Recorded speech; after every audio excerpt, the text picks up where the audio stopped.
বন্ধুরা কেমন আছেন সবাই? আপনাদের সবাইকেই অনেক অনেক শুভেচ্ছা অভিনন্দন। আমাকে চিনতে পারছেন? আজকে কিন্তু আমি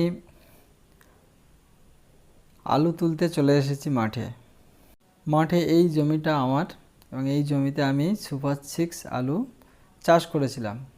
এবং দেখুন পুরোপুরি আলু গাছ শুকিয়ে মরে গেছে। পরিষ্কার করে নিয়ে আমরা এখন আলু হারভেস্ট করছি। এই আলুগুলো এবার মাঠ থেকে আমি তুলেছি এবং বাড়িতেও নিয়ে চলে এসেছি। আলুর সাইজ মাঝারি এবং বড়। গতবারের থেকে এবারের সাইজটা একটু ছোট, কিন্তু পরিষ্কার আলু। দেখুন একবারই বস্তাগুলো সাজানো আছে পরপর, একটার উপরে আর একটা ডাঁই করে।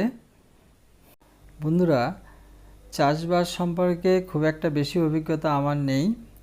সীমিত অভিজ্ঞতা নিয়ে চেষ্টা করি করার, আর আমার সেই ছোট ছোট অভিজ্ঞতাগুলো চেষ্টা করি আপনাদের সাথে শেয়ার করার। দেখুন আলুর সাইজটা কিন্তু বেশ ভালোই, মাঝারি এবং বড় সাইজ। এবছর খারাপ হয়নি, মোটামুটি ভালো হয়েছে। তবে গত বছর এবছরের তুলনায় আরেকটু বেশি ফলন হয়েছিল। এবছর ফলন একটু কম হওয়ার জন্যে আমার গাফিলতি দায়ী। আলু খেতে সঠিক সময়ে সেচ এবং সার দিতে আমি একটু গাফিলতি করেছিলাম, এবং তার ফলস্বরূপ ফলন একটু কম হয়েছে। দেখুন মোটামুটি এই হচ্ছে আলু।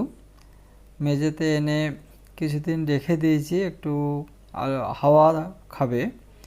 আলোটা কম খেলেই ভালো, কারণ ডাইরেক্ট সূর্যের আলো পড়লে আলু কিন্তু সবুজ হয়ে যায়, সেক্ষেত্রে বিক্রি করার সমস্যা হয়ে দাঁড়ায়। আমার ছাদ বাগানে বিভিন্ন সবজি বা ফলের গাছের সাথে সাথে মাঠেও আমার একটু জায়গা আছে, আর এই ক্ষুদ্র পরিসর জায়গায় আমি আলু চাষ করি। আর এবছর কিন্তু আমি আলু খেতে কুমড়োও দিয়েছিলাম, বেশ কিছু কুমড়োও হারভেস্ট করেছি কাঁচা অবস্থায়, এবং পাকাতেও বেশ কিছুদিন রেখেও খাওয়া হয়েছে। এবং আমাদের প্রতিবেশীদেরও কিছু কিছু কুমড়ো আমি দিয়েছি খেতে। বন্ধুরা, কোনো কাজ যদি মন থেকে করা যায় তাহলে সেই কাজের একটা ভালো ফিডব্যাক আসে। সেটা আপনারা নিশ্চয়ই এতদিন বুঝতে পেরেছেন আমার বিভিন্ন কর্মকাণ্ডের মধ্য দিয়ে।